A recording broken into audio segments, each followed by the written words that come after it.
Good evening all, and welcome. Tonight, we're going to be venturing into houses where the dead are still restless.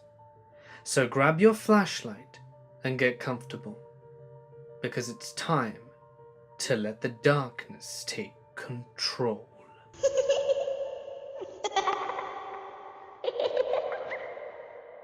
When I was a kid, I had an imaginary friend. I say imaginary friend, but I'm not quite sure he was just that. You'll realize why as the story progresses. Anyway, I don't remember anything about my imaginary friend, who was apparently a huge part of my life. But anyway, we lived in this old house in Guildford, Western Australia, which is one of the oldest towns here. Our house backs onto a highway. I'm still on my mum's hip, and she comes home one day to unlock the door, and she hears someone run from the kitchen down the hallway into the classic scary bedroom at the end of the hall in a horror movie, and slams the door. My bedroom. So she calls Dad, thinking someone's robbing the place, and he comes home from work with a baseball bat, and nothing. Everything is locked. No windows are open, and my bedroom door is closed. This happens more and more often, but she just shrugs it off to a spirit or whatever. It's not hurting anyone. One day, I'm playing out in the back, and she hears a knock at the door. She opens it, and I'm standing there with an elderly man, who explains he found me walking along the highway, and I directed him home. So my mum asks me how I got on the highway, and how I even know how to get home from there. I show her, besides the bushes, the small hole in the back wooden fence that you can climb through, and told her me and Felmed, my imaginary friend, went for an adventure. So this is where shit gets even weirder. Fast forward 20 years. I'm at Christmas with my dad's side of the family that grew up in the house before us. And I'm talking to my uncle about the place, and about how I kind of remember the layout and what it looked like and stuff. And he says, I was such a shit when I was younger. I found this hole in the back of the fence one day, and I got picked up on the highway and brought home by someone, and your nan lost it at me.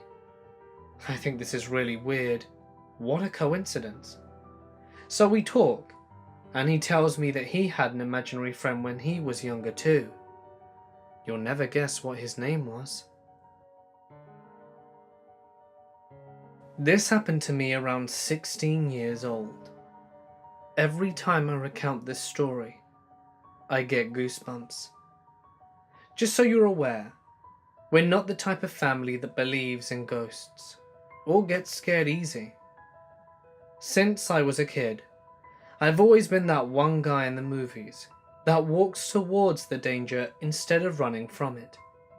Anyway, my bedroom faces our backyard. We had a pretty big backyard, and we always had cats running around, making noises all throughout the night, and I was used to all sorts of random sounds. One night, at around 9 p.m, I start hearing this voice. You couldn't really understand what it was saying, but you could tell that it was muffled. The sound of the voice was the creepiest thing I had ever heard. It was something out of a horror movie. It was a very deep, demonic sounding voice, and eventually, its sound was getting closer and clearer. I still couldn't make out what it was saying, but it sounded like it was coming from inside my bedroom. I am terrified, but at the same time curious, and after about 10 minutes, the voice stopped. I gathered the courage to go outside and went to the kitchen to grab a knife and looked all around the backyard. We had about 40 rose bushes and fruit trees everywhere, enough for whoever to be pulling this prank on me to hide. I went to every single bush I could and found nothing. So I went back to bed and at around 2 or 3 a.m., the damn voice returns. And this time, it was so loud and clear, and sounded like it was right next to me, standing over me as I slept. I was so terrified, and turned around at this point, and I'm screaming. Just as I'm turning around, this thing made this deep growling sound. As if it was mad, I was turning, and it was growling and angry. I turn around, and there's nothing in my room. The voice is clearly coming from inside my room though, and I am frozen in fear. And this thing is walking around me, speaking to me.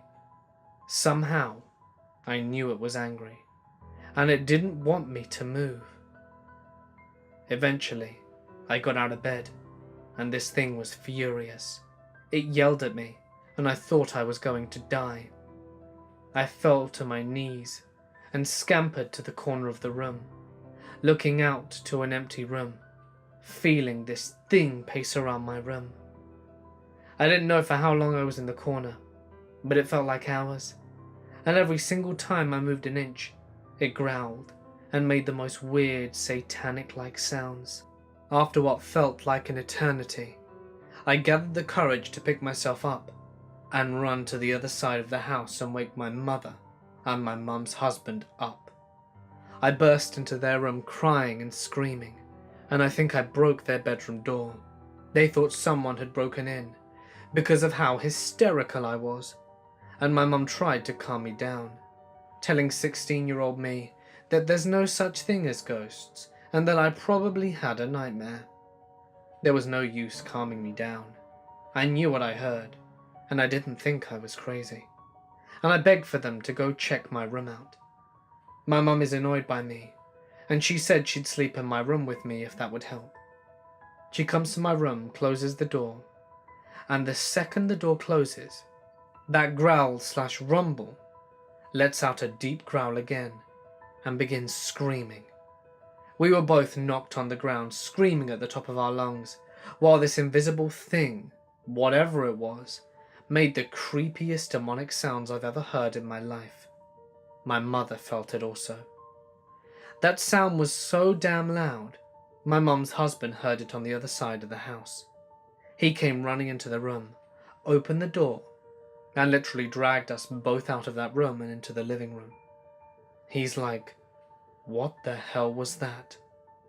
At this point, my brother heard it too, and now my brother and my mum's husband are in my room, armed with a baseball bat and a knife, thinking they were going to find someone messing with us.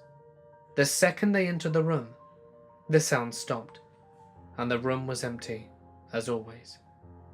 I have never been a person to believe in the spiritual or supernatural, and I was never scared of the dark, nor believed in superstition. I'm a skeptic, and normally try to be as logical as possible, but this is the only thing in my life that I have never found an explanation to. It scared me and scarred me well into my 20s. If my mum hadn't have entered the room and heard the voices also, and later my brother and mother's husband, I maybe could have brushed it off as my mind playing some awful tricks on me. But when my mother fell to the ground and heard the exact same thing, and sent everyone in my house running to drag us out the room, that's when I was convinced that whatever the hell this was real. This incident shook down our belief system to such an extent that my mum had a priest bless our home, and some Puerto Rican lady perform some weird rituals in my bedroom to shoo away whatever it was. When I was 17, I moved out of my parents' home due to my head being seriously messed up by a very serious traumatic event. My parents thought it was a terrible idea and tried to force me to stay with them, but I refused to listen to reason. I got a little 2-bed terraced house that I shared with my best friend when she came home from work from a holiday camp. On the day we moved in, we got a cat. The cat came with the house. It just decided to live with us. The cat would go crazy, hissing and spitting at nothing. We just thought the cat was weird. That is until things started happening. For example, gas rings would turn on by themselves in front of you.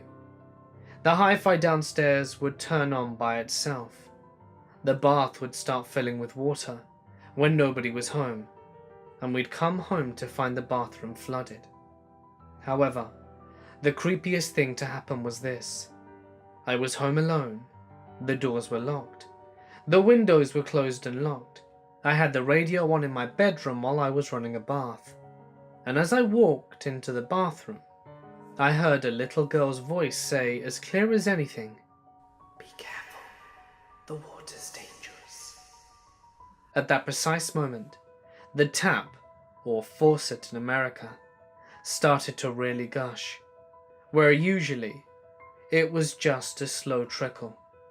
I mean, it would usually take 40 minutes for the bath to fill up, and that was very slow. I leave the bathroom to see if my friend had returned home, and there's no sign of her. I go to my room and turn off the radio. As I go to the door, it turns back on, but it's now just static. I turn it off again, and once more it turns back on, but the volume is up to the full. I decide to just unplug the radio and it stays off, and I go back to the bathroom, which is right next to my bedroom. On the floor is the light fitting from the ceiling. I should point out that the floor is bare concrete, and that the light fitting was just a longish wire with a light bulb. The wire had been sliced through the middle, the bulb with the wire still attached, and was laying on the concrete floor, intact. It absolutely should have shattered, as the ceilings were really high, like 20 feet high. The tap turns on full blast again, and then the hi-fi downstairs turns on at full volume, playing, and I wish I were kidding, Drowning by the Backstreet Boys. I turn the tap off and pull the plug. I go to my room and yelp. The radio is still unplugged, but my previously tidy bed now has crumpled up sheets and the pillows have been moved. I ran downstairs to find my boyfriend, who is concerned because he thinks I'm having a mental breakdown due to the previous traumatic event. He soon realizes that I'm not, and tells me he'll come straight over, and I go and wait in the living room. Then I hear giggling, like two children giggling. The next thing I know, there's a bang in the kitchen. Scared out of my mind and shaking from head to toe, I go to the kitchen to discover that the gas rings are all unlit, but spewing out gas, and the cat is stood, back arched, hair sticking up, tail all bushy, hissing at the wall next to the cooker. I decide to wait outside for my boyfriend. As I'm walking down the hall to the front door, I hear more giggling, and then my hair is pulled hard, and it caused me to stumble backwards. The cat and I left that day, and stayed at my boyfriend's house during the 2 days it took to pack up and get the hell out of there. I later realized that the house was literally next door neighbors with a church. Not a normal church, oh no. It was a 3-terraced house converted into a spiritualist church. My boyfriend told his mum about what happened in that weird house, and she, having lived in that small town all her life, along with 8 previous generations, informed me that in the 1970s, 2 little girls were drowned in that bath by their mentally ill father. The father then hung himself using the bathroom light fitting. The house and church have since been demolished. I should have listened to my parents and stayed living at their house.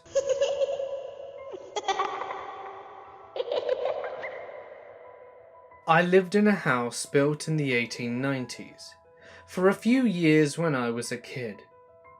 It was either an incredibly large house or a small mansion. The man who built the house, his wife died in childbirth, giving birth to their daughter. My parents got the house on the cheap because it was in a trashy neighborhood and had been used as a meth lab at one point in between owners. Although I didn't know that until I was much older. Anyhow, a few things happened in that house that were just weird. That night, I would hear scratching in the walls. Could it have been mice? I suppose. I certainly didn't rule it out. But my father did completely renovate the 2 living rooms. That included tearing up the floor and walls, and we never found any mice or pests of any kind. My 2 brothers shared a room. I had my own since I was the eldest.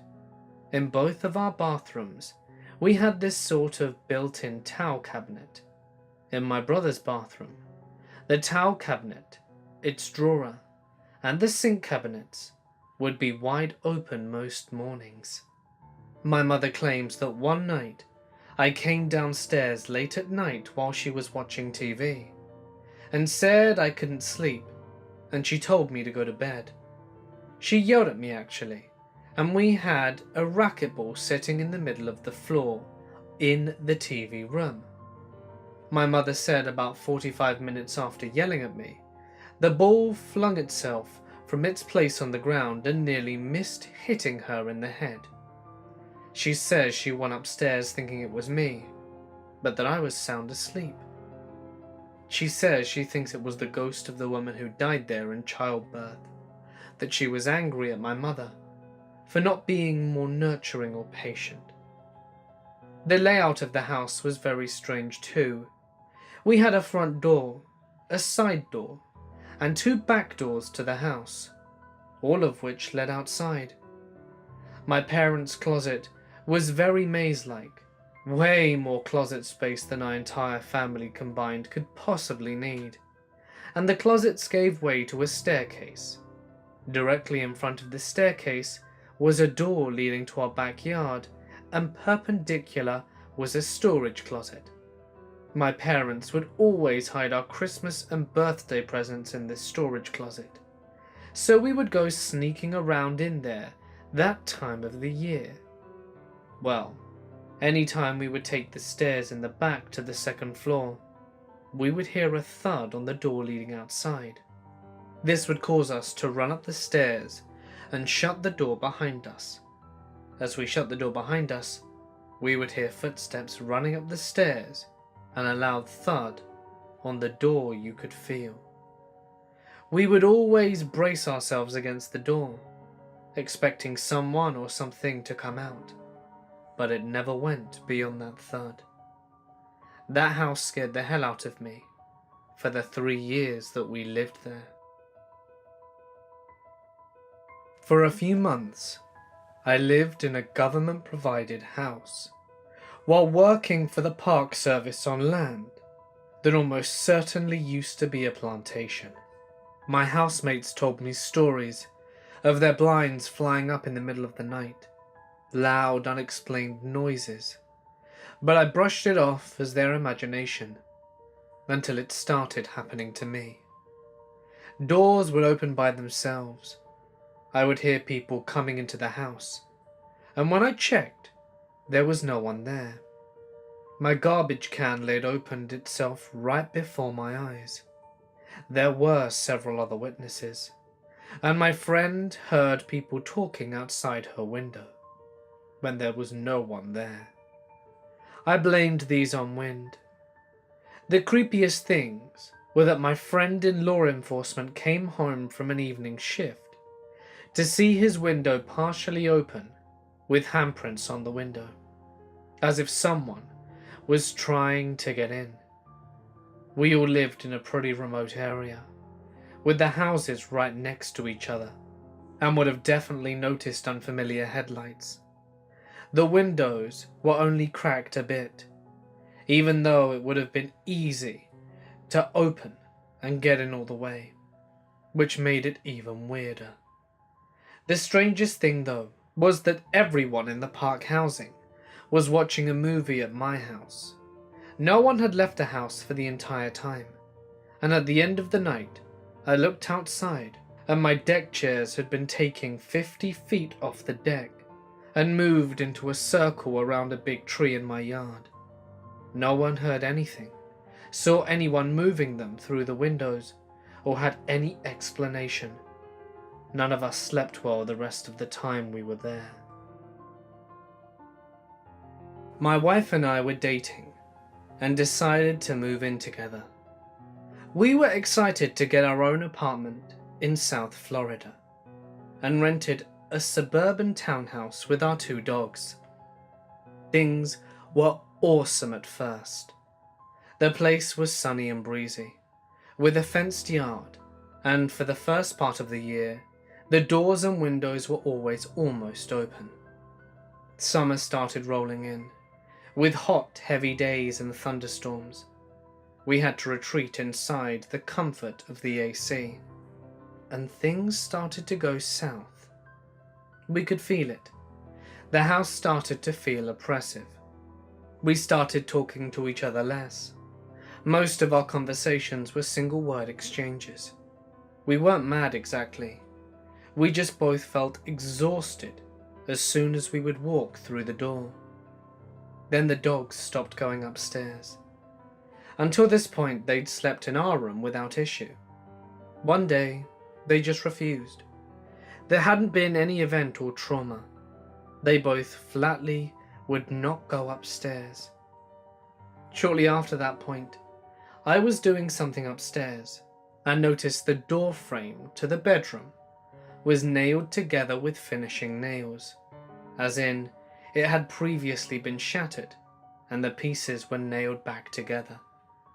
I looked at the guest room and found the same thing. Both doors had been kicked in from the hallway at some point and put back together. From here, things got angry. The wife and I went from sort of smothered in a wet blanket to actively fighting all the time. Over nothing. We were still sleeping upstairs, and the dogs downstairs, but neither of us was sleeping well. This was also a new development. We both began to wake up in the night, sometimes at the same time as each other, but frequently one at a time, and never for any specific reason. Neither of us would want to get out of bed, and the result was still a lot of muffled nights of uneasy feelings, which started to bleed into the day. The anger continued, but now with dread of nightfall. With the sun down, there was a constant feeling of being watched, or of something in the back of your mind that you know is horrible, but can't quite put your finger on it. So instead, you just have a pit in your stomach. When we would leave the house, we'd feel better, but coming home was always bad. We tried to find excuses to stay somewhere else as much as possible, but that was tough with the dogs.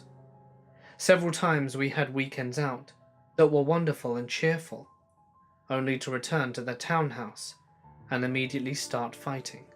Still, over nothing. The fighting started to get violent, not with each other but with the house.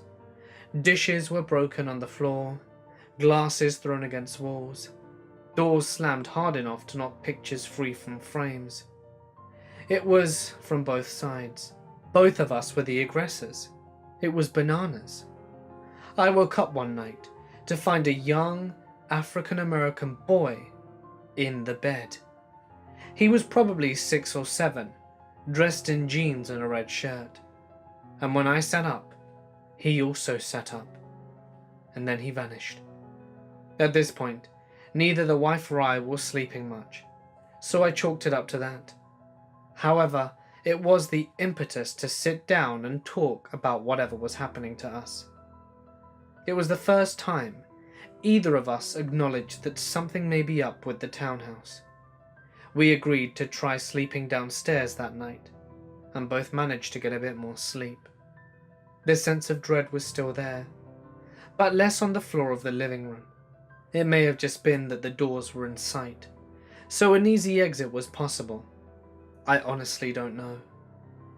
We stayed on the floor of the living room for a few nights, on an inflatable bed, and then tried moving back upstairs.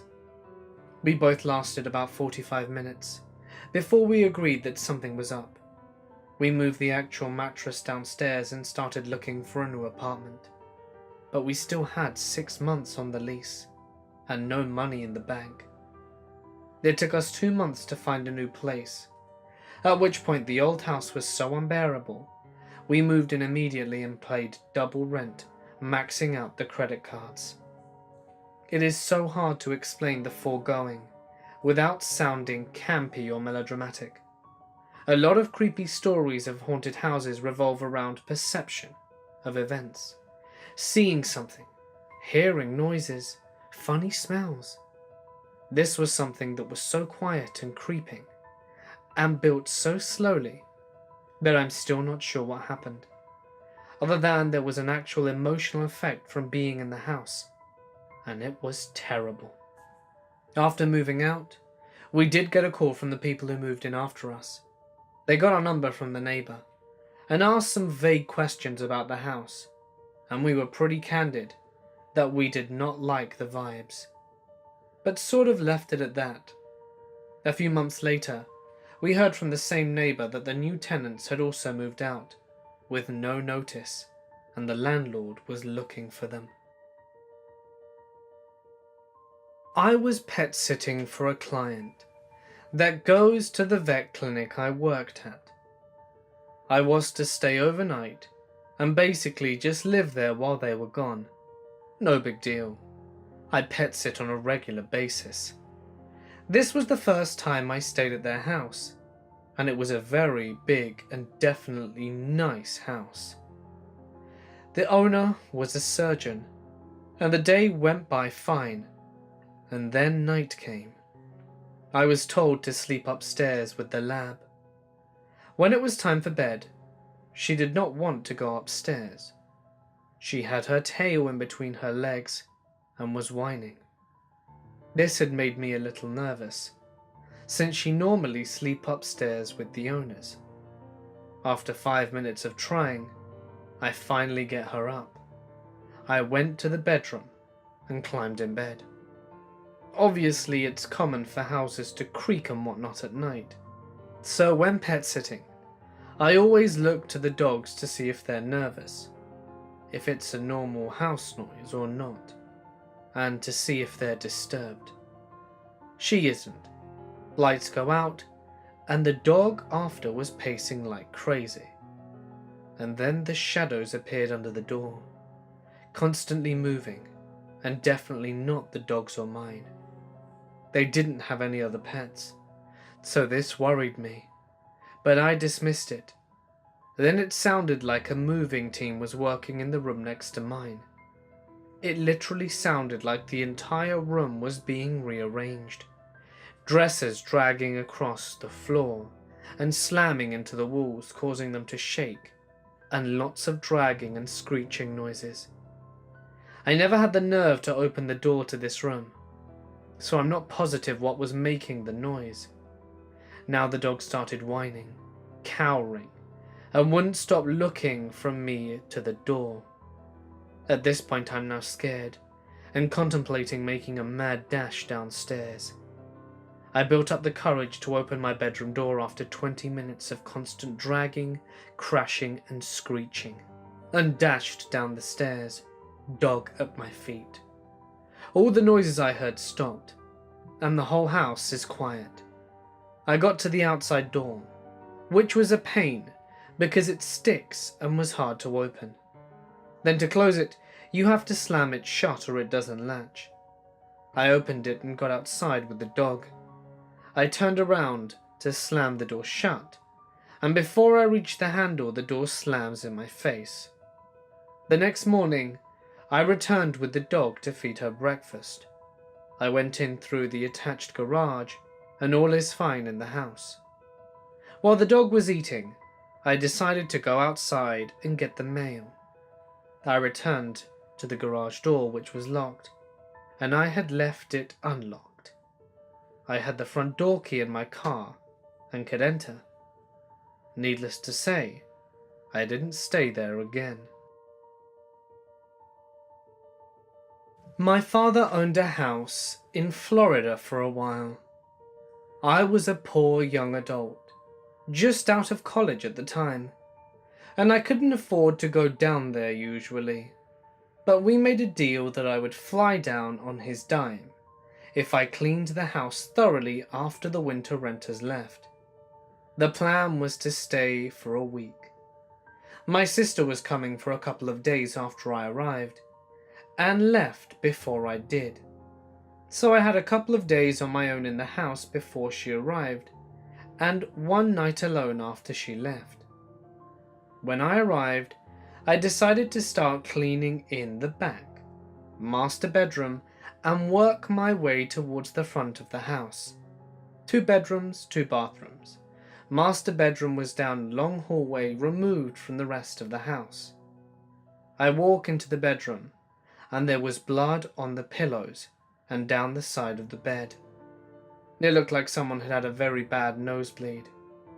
But my first thought was that there was a lot of blood.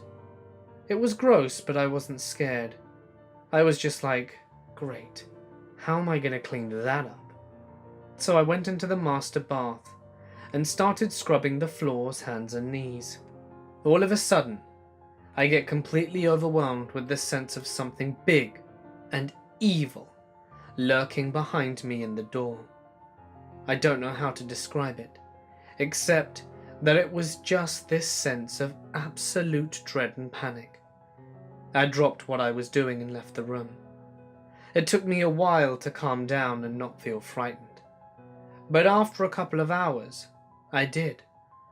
From a practical perspective, I figured I would try and clean it again when my sister arrived, for moral support, and camped out in the guest room for my stay. I did not go back into that room until after she arrived. When she gets there, I told her that I couldn't stay back there, and I told her what happened. I did not mention the blood. At that point, it for me was more about that horrible feeling of a presence. I told her if she wanted to stay there she could, or she could take the guest room and I'll take the couch. No way I was staying back there. So she says that she will. So I walk back there with her, open the door, look at the bed. No blood. I didn't feel that presence again after that point, and I leave her to unpack. 15 minutes after, she comes back out. I can't stay in there, she says. We just exchanged a look that says we both get it. And she stayed in the guest room, and I stayed in the couch. She helped me clean that back room, although we did not do a very good job. Just cursory to get out ASAP. Other little things happened during the week, but we were out enjoying the area, so nothing too memorable. Then she leaves, and I'm alone for the night. My flight was at like noon the next day or something, but I had never packed and was ready to leave so fast, and wasn't planning on spending any more time there than necessary. I had the TV on to try and not freak out, and kept seeing out of the corner of my eye what I think were little human creatures darting across the ground. But I'm tired and tried to write it off as just that. When I turn to look, they're not there. I'm freaking out, but I focus on the TV and finally start to doze off when the TV suddenly turns to static and the volume shoots super loud. I jump about a mile and try to turn the TV off with the remote. It won't. I get up and try to turn it off with the TV. It won't. I unplug it from the wall. It won't turn off. That was it. I grabbed my bag and left. I went to the airport even though it was like 3 a.m. and waited there for my flight. Never went back. My sister also refused to return, and my father ended up selling the place because neither of us wanted to go. So my grandparents and I moved into a house when I was about 4 or 5, and had lived here since. In the basement, in one of the walls, there's what can only be described as a window, about 5 feet off the ground. A hole in the wall about the size of a basement window would be. We decided to see what was on the other side, since it was all boarded up. Nothing, just a room that's about 8 by 8, empty and dusty. That night, everything started. Laying in bed for the first few years, almost every night, I would hear footsteps in the attic, sometimes 2 sets. My grandparents told me they'd seen a little girl around my age at the time, wearing a white dress and having long blonde hair, run from my room across the hall into the middle of the night, several times, only to disappear into our next room. They've also seen her peek her head around corners from the staircase into the living room while they've been watching TV at night. Being grandparents, they get up to pee in the middle of the night a lot. A couple of times, my grandparents saw a shadowy figure the size of a large man walking down the hall at him. One time, it bumped into him and kept going. He thought it was my uncle who was living with us, but he turned on the light and it was gone. They also made reports about seeing it being chased by the previous mentioned girl away from my room a couple of times while I was sleeping. They called the girl my guardian angel, and after a while of this, my grandpa got fed up, yelled that this was his house and to get out. They boarded the room in the basement back up, and we haven't heard any footsteps or creepy things for about 10 years now. Another time, when I was about 14 or 15, I was up playing video games, and out of the corner of my eye, since I was sitting next to a window, I see a blue ball of light shoot by and fly down the street. It sounded like the crackle static electricity makes. At the very moment that happens, I heard my grandpa yell from the next room over. Apparently, he had woken up unable to move with his comforter completely covered by what looked like static, crackling above him. He felt a sharp pain in his back and was able to move again as it lifted off the bed and shot out the window. And that's when I saw it. The house I grew up in, without a doubt, was haunted. It was built by a very prominent New Orleans architect after his son was killed by a streetcar on St. Charles Avenue one foggy morning. He built the house to get away from the guilt he felt in what was then a suburb of the city, and he definitely still haunts the place. Growing up there were some very weird things that happened, specifically in my bedroom, which turns out was where the architect later killed himself. There are 2 instances that come to mind that are kind of typical of what happened. The first is in the front yard. I was playing soccer with my brothers and some friends from the neighborhood, and the ball rolled under the porch. No big deal. I crawled under the house to retrieve it, which I had done 1,000 times before, as a gap under the house wasn't covered. When I came out, I remember looking up towards my room on the 2nd story of the house, and I saw a very well-dressed elderly man looking directly at me. He put his fingers up to his lips and mouthed, "Shush." You bet I shut right the hell up. I sprinted right back to where we had set up the goalposts and never told anyone this story. I'm sure I looked absolutely terrified, but we kept playing the game. The other incident happened in the room itself. The room had a main area where I had my bed and couch, and there was a hallway with closets on the side and a bathroom. Early one Saturday morning, my brother and I were cleaning the bathroom, I don't know why, before we went to summer camp, and the door was closed. The door started rattling on the hook that it was locked with, and we both distinctly heard a raspy voice whisper, "Get out," very clearly. I guess the ghost had to use the bathroom or something, or we were disrupting his Saturday morning ritual. We both got right out of there and sprinted right down the stairs to tell our mother, who said it must have been our brother, and I slept in the living room for the next 2 weeks. Little things like that happened the whole time we lived there, but eventually we got used to it. I don't think the ghost was malicious because nothing serious happened.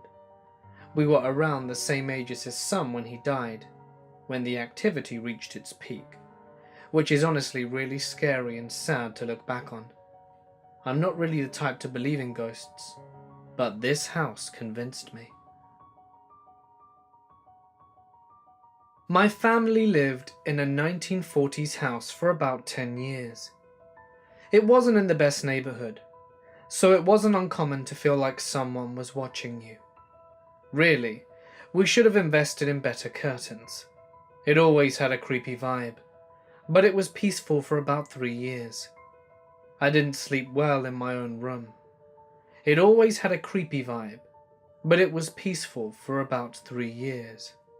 I didn't sleep well in my own room, so I usually slept in the formal living room on the couch. The year our old cat, 13 years old, died, a new shadow showed up on the wall above our TV, about a foot from the ceiling. It drove me crazy at night. I'd wake up, see it, and go trying to figure out what was casting it. I moved curtains, shuffled everything in the room, rearranged furniture, but it didn't move. The oddest thing was that it kind of looked like the front half of a cat facing you. Sometimes, I thought the ears on the shadows would twitch when I would look at it. One night, staring at the shadow, I went around to the dining kitchen, which was on the other side of the wall that the shadow was sticking out of, and I found another shadow in the same place. This one very definitely had a cat tail, and looked like the back end of a cat. The tail twitched, and my other 2 cats were staring at it. I promptly went to my own room, and went to bed. It was still there most nights when I went off to college. After that, I couldn't say. My parents moved into a new house while I was away, and never spent another night in that living room. My mother did tell me that after our old cat died, she was convinced she was hearing him in the living room some nights when checking in on me, even after I went to college. He had a very unique way of meowing that almost sounded like Mama. I hope whoever lives in that house now is nice to my ghost kitty, although I'd love to know why he was stuck in a wall. Hey guys, it's Mort here, and thank you so much for listening. I hope you enjoyed tonight's stories. Haunted houses are certainly something creepy. And if you liked the video, don't forget to hit the like, leave a comment down below, and subscribe and press the little bell icon. I do post every day to bring you guaranteed spooks on a nightly basis, so don't forget to tune in tomorrow and the next day. If you want to share a story and have it read on Mortis Media, all that you need to do is send it to my email or share it to my Reddit. Either's fine, but make sure you include a lot of description, punctuation and paragraphing to maximize the odds of your story being read. But anyway, for now guys, I'm going to sign off. Stay awesome, and I'll see you in the next one.